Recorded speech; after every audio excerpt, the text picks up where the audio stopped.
Nossa aula hoje é uma aula mais rápida, né? Eu quero só fechar aqui a primeira parte do nosso curso, conversando sobre a prova, o que foi que acharam da prova, quais foram as impressões de vocês para a prova, me digam aí, gostaram, não gostaram, estava ruim, não estava, importante esse feedback de vocês, tá? Repito, quero com isso terminar a nossa primeira etapa eu fiquei muito satisfeito com as notas, né? Como eu falei para vocês, a segunda prova, a AV2, ela é uma prova que não será feita por mim, né? Ela será feita por um banco de questões, a gente vai ver isso depois, daí porque agora, na segunda etapa do nosso curso, eu quero realmente é, é, fazer algumas aulas não apenas de revisão, mas aulas de questões, para que a gente possa chegar bem preparados aí para essa experiência da AV2 lá em abril, né? Na verdade, lá em maio. Eu queria, portanto, hoje conversar sobre a prova, com isso a gente encerra essa primeira etapa do nosso curso. Semana que vem nós vamos avançar com a matéria, para que a gente possa ver o que a gente tem que ver. Tá?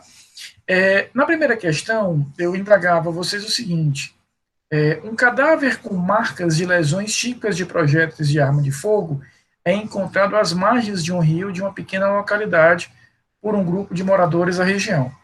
Enquanto chamavam a polícia, a correnteza do rio levou o corpo, não sendo possível realizar o exame pericial. Perguntas: diante da situação, será possível oferecer a ação penal?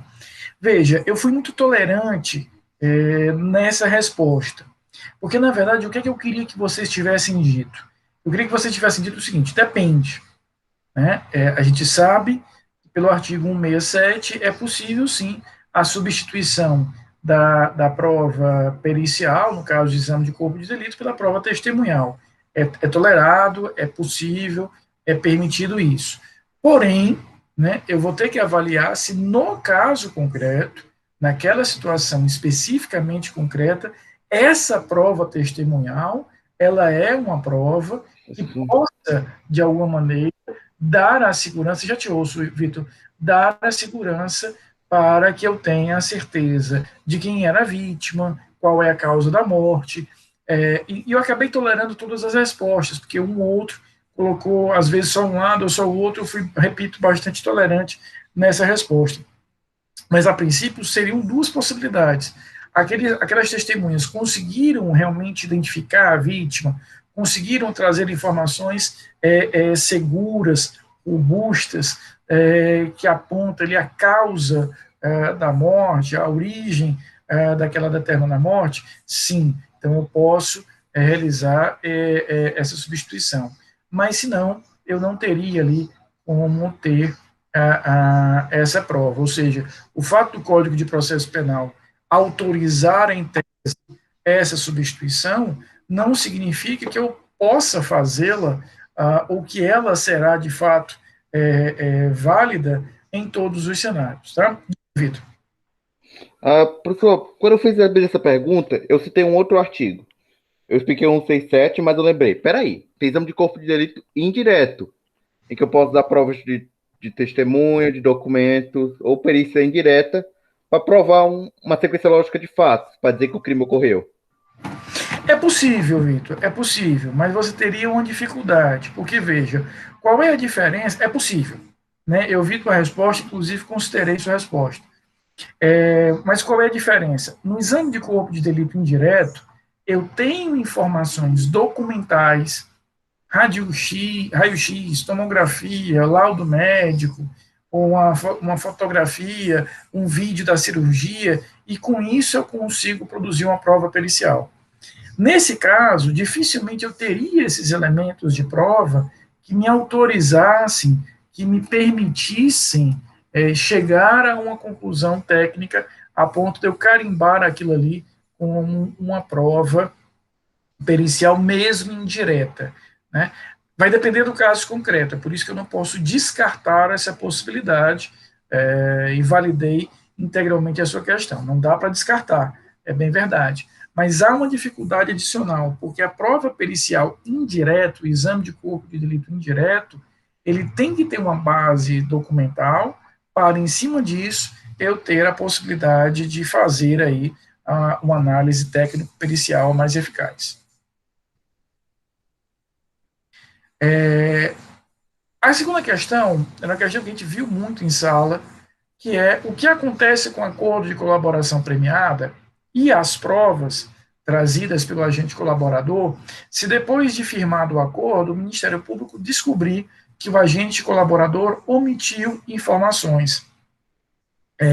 Nós vimos que o acordo será revogado, será cancelado, nós não vamos ter a validação do acordo, ou seja, foi feito o acordo, foi homologado, o juiz o homologou, fomos aí para o processo, aquele agente teve que trazer as provas, os elementos de informação e etc. Qual é a ideia? Se ele traz tudo aquilo que ele tinha prometido, ele tem o direito subjetivo de receber, ao final daquele processo, as vantagens, os benefícios, tudo aquilo que foi acordado. Se não, né, se isso não acontecer, aí ele não receberia. No caso aqui é diferente. Durante a tramitação do processo, portanto, depois da homologação, percebeu-se que ele tinha omitido informação. Lembra que na colaboração, um dos pilares essenciais da colaboração, Mariana, é que eu abra mão do direito ao silêncio. Inclusive, nós vimos em sala que, na época, houve uma contestação de constitucionalidade ou não. Então, a gente veio realmente, em relação a esse elemento, ter uma dificuldade. Mas aí declarou-se constitucional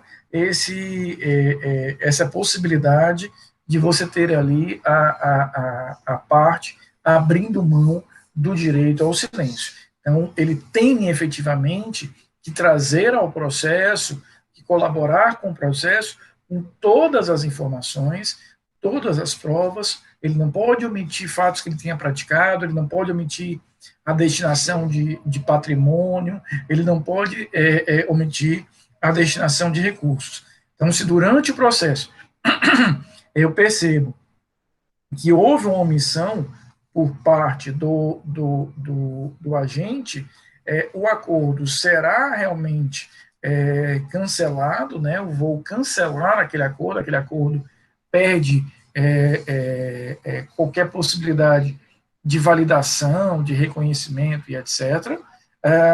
E, além disso, né, fora a anulação do acordo, ele vai ser julgado como qualquer outro réu, as provas que ele trouxe, aqueles elementos de prova que já estão encartados no processo, lá permanecem.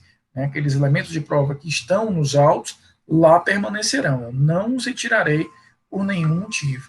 Então, ele deixa de receber as vantagens, mas ele não pode dizer, tá bom, então já que o acordo aqui foi cancelado, eu vou levar de volta as provas. Não. As provas que ele já tenha trazido para o processo, ali ficarão claramente. Tá? Vamos para as questões de falso e verdadeiro com um aviso. O item 6, eu resolvi considerar ambas as respostas. Por quê, Ricardo? Porque eu acho que eu fui infeliz na redação. O erro foi meu. Eu acho que eu criei aqui um item que permitia a vocês duas interpretações e não me parece justo, se o erro foi meu, eu acabar penalizando vocês. Eu vou começar, inclusive, por ele. Ele dizia o seguinte, deixa eu copiar aqui. A capacidade do juiz de produzir prova, muitas vezes de ofício, é quase irrestrita e decorre do princípio da busca pela verdade real. Eu confesso que quando eu escrevi isso, eu tinha na minha cabeça, Mariana e Carolina, que a resposta correta seria falso, porque ela não é quase restrita. Nós vimos que o artigo 156, ele define em que hipóteses o juiz pode produzir a prova de ofício. Porém, na própria aula, eu tinha criticado, dito que a redação do artigo 156 era uma redação muito ampla, né, muito aberta. Então, diante disso, eu tinha uma possibilidade, eu tenho, na verdade, uma possibilidade do juiz, mesmo tendo lá uma limitação na lei, que define que hipóteses ele pode fazer isso de ofício, ele tem um espectro bastante extenso, porque a redação ali é uma redação muito subjetiva, a redação ali é uma redação muito imprecisa, ele fala, por exemplo, em dúvida fundada, ponto relevante. Então, eu depois que fui corrigir, é por isso que eu não gosto de divulgar o gabarito na hora da prova, ou logo depois da prova. Eu prefiro sempre, eu monto a prova, mas depois que eu vou corrigir, eu reviso o gabarito que eu tinha imaginado, e nesse caso eu acho que vocês poderiam fazer as duas interpretações. As duas interpretações, elas eram válidas, daí porque eu aceitei nesse item tanto quem marcou verdadeiro, quanto quem marcou falso. Repito, erro meu, então não é justo que vocês por ele paguem. Vamos aos outros, então. Os efeitos da citação pessoal são os mesmos da citação por edital? Não, né? São bem diferentes. Nós vimos lá que a citação por edital, quando eu faço a citação por edital, se ele não reage, se ele não apresenta advogado, se ele não traz uma defesa formal, o juiz, lá nos termos do artigo, Aline, seja bem-vinda, lá nos termos do artigo 366, o juiz vai ter que suspender o processo, ele vai ter que suspender a prescrição, ele determina a produção de alguma prova que considere urgente, e ele pode decretar a prisão preventiva. Efeitos bem diferentes, dos efeitos decorrentes da citação pessoal, porque lá na citação pessoal, como eu tenho a certeza que o réu tomou conhecimento daquele processo, ele, uma vez não reagindo, eu decreto a revelia, nomeio o defensor, segue o baile sem problema. Portanto, o primeiro item, falso. Né? O segundo, a citação pessoal, somente deve ser feita quando o crime for doloso contra a vida. Também falso, a gente viu que a regra é que sempre será buscada, em primeiro momento, a citação pessoal. Eu parto para as outras modalidades de citação por hora certa e a citação por edital, em situações excepcionais. Em regra, a citação pessoal será aquela que eu vou buscar. Né? Próximo item, a interceptação telefônica somente será determinada por ordem judicial quando a investigação for sobre crimes praticados por organizações criminosas. Nos demais casos, a decisão de realização da prova será do delegado de polícia ou do Ministério Público. Falso, né? Em todos os casos, independente da natureza do crime, nós vamos necessitar e sempre exigir a ordem judicial. Isso até é verdade, Aline e Thaisa, por exemplo, no modelo italiano. Né? Se você for para a interceptação telefônica na Itália, lá a decisão é uma decisão do Ministério Público, é uma decisão realmente do MP, diferente do modelo brasileiro, que por força de disposição constitucional expressa, a gente vai ter a lógica que é a exigência de uma ordem judicial para que possa permitir a realização dessa interceptação. Quarto item, a testemunha que presta o compromisso legal de falar e falar a verdade tem força de prova, enquanto os declarantes têm em suas palavras apenas força indiciária. É verdade, né? A gente percebe que a existência da testemunha compromissada, assim como traz a ela um peso, porque ela tem a obrigação de falar e de falar a verdade, sob pena, inclusive, de cometer crime, também traz um outro lado, que é a ideia de que o que ela fala presume ser verdadeiro, tem valor probatório, diferentemente do informante ou declarante, que ele não vai ter o peso de, eventualmente, responder por crime, né? Mas aquilo que ele fala tem valor meramente indiciário. Tá? O quinto item, o interrogatório é meio de prova de defesa, por isso o réu sempre é obrigado a falar, não. Né? A gente viu aqui que o interrogatório é meio de defesa, é meio de prova, isso é verdade, mas ele não está obrigado a falar. Ele falará se, somente se, ele tiver interesse de fazê-lo. A gente tem aí a incidência do direito ao silêncio. Aline, eu expliquei no iníciozinho da aula, querida, não sei se você já tinha chegado, que o item 6 do falso e verdadeiro, eu resolvi considerar as duas respostas, o verdadeiro e o falso. Eu entendi que a redação do item que eu elaborei não estava tão clara e permitia duas interpretações de vocês, daí porque eu acabei considerando ambas as respostas. O 7, a busca e apreensão dispensa a ordem judicial prévia, diferentemente da busca e apreensão domiciliar. Não, né? Na verdade, a busca aqui, eu até pedi para vocês retificarem na hora da prova, porque na verdade eu estava me referindo aqui à busca e apreensão pessoal, então esse item é verdadeiro, de fato, a busca e apreensão pessoal, ela não exigirá efetivamente a ordem judicial prévia é diferente da domiciliar, né? O item 8, a busca e apreensão, deixa eu só corrigir aqui que no meu arquivo aqui estava sem isso.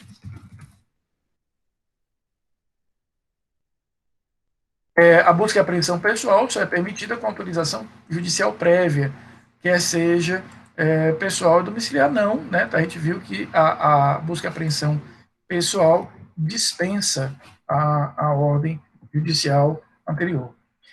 O exame de corpo de delito pode ser substituído pela prova testemunhal. Verdade, né, Vitor? Lá nos termos do artigo 167, a gente já conversou isso anteriormente.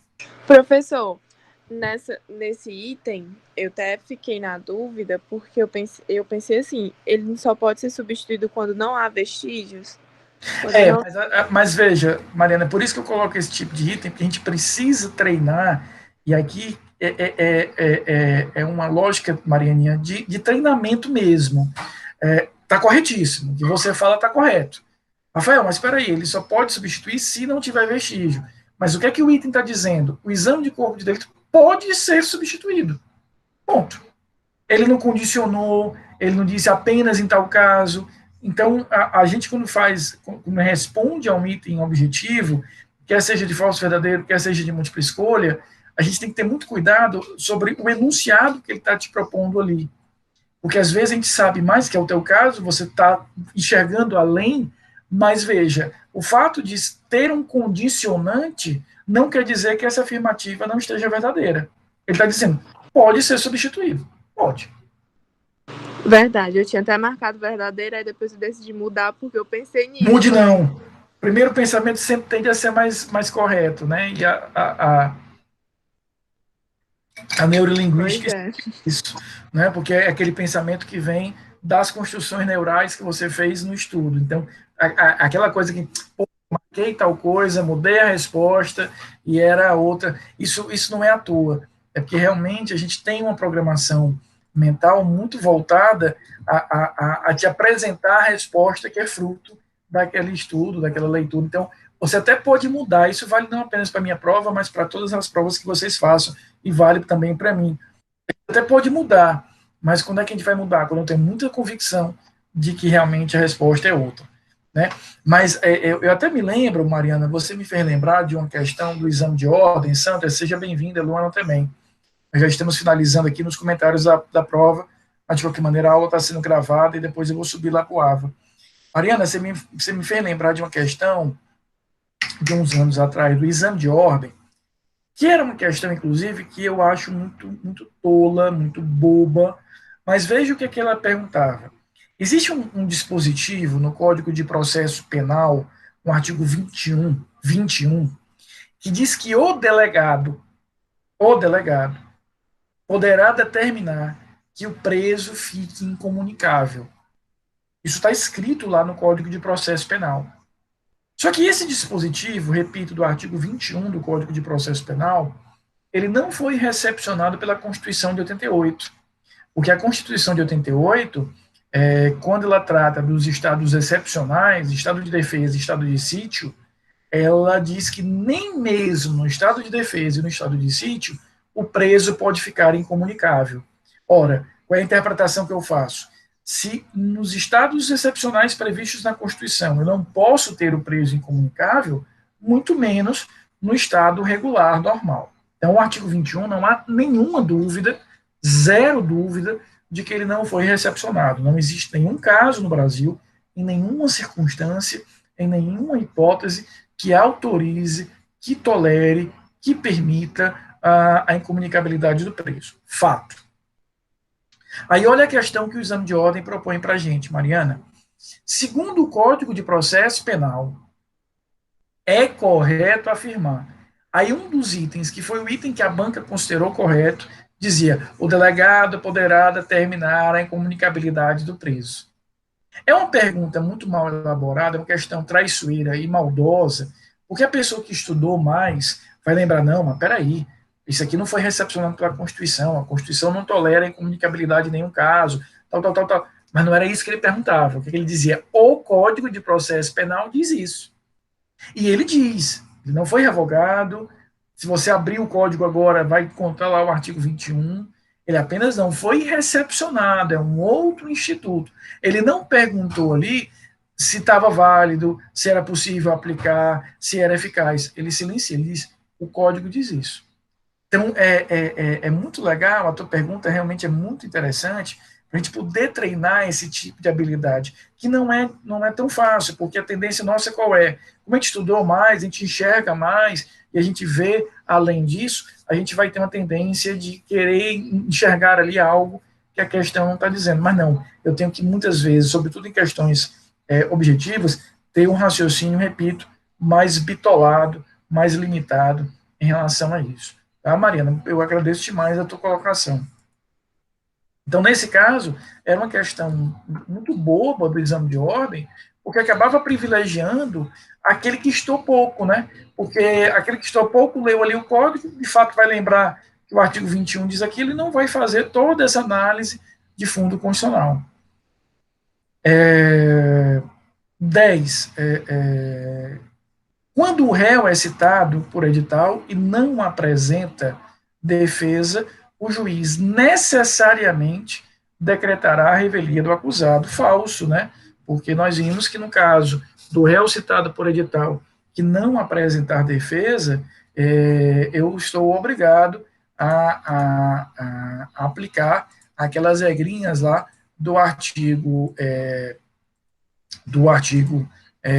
366, que nos sinaliza que eu vou ter efetivamente que suspender o processo, suspender a prescrição, posso decretar alguma prova, posso decretar a prisão e posso realizar alguma prova que eu considere urgente. Tá?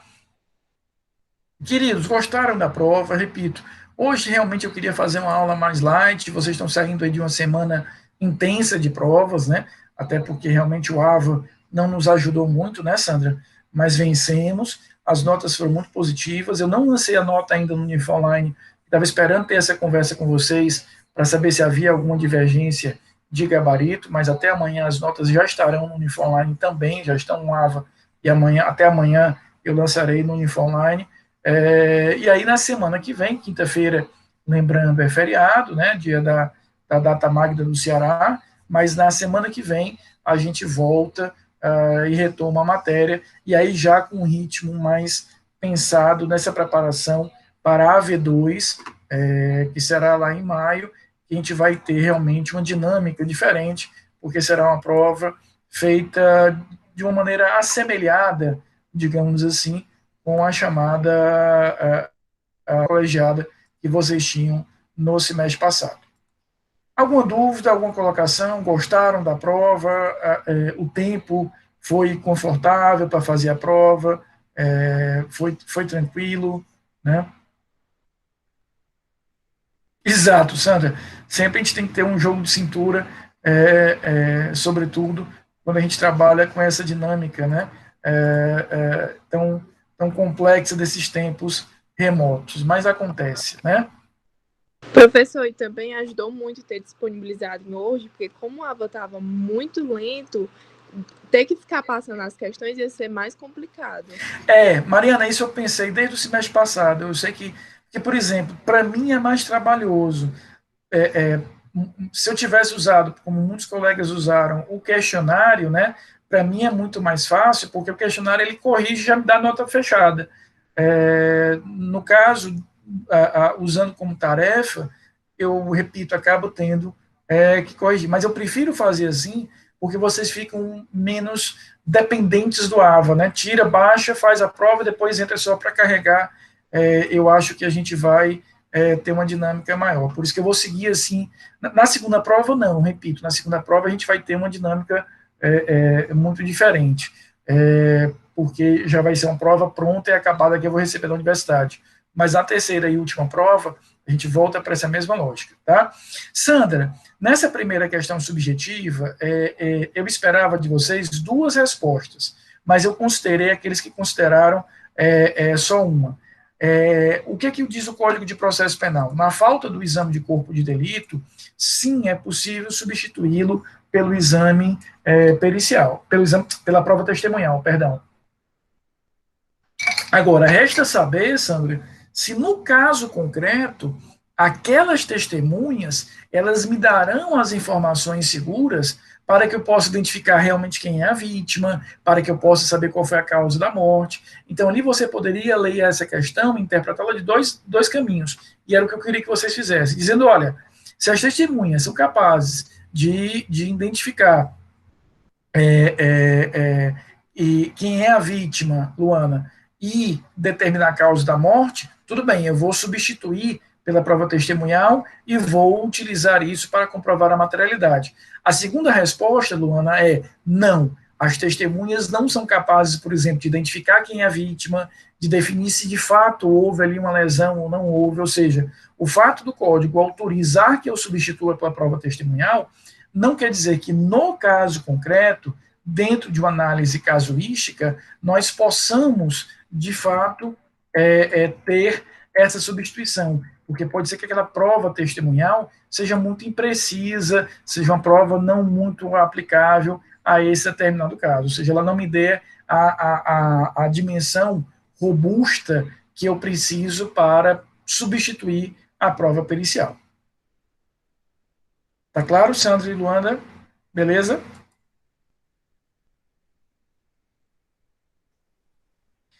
Queridos, um bom feriado para vocês, tá certo? Se Deus quiser, na próxima terça-feira a gente volta com a retomada aí dos nossos conteúdos do semestre, repito, já pensando na AV2, que vai ter uma dinâmica bem diferente, tá bom?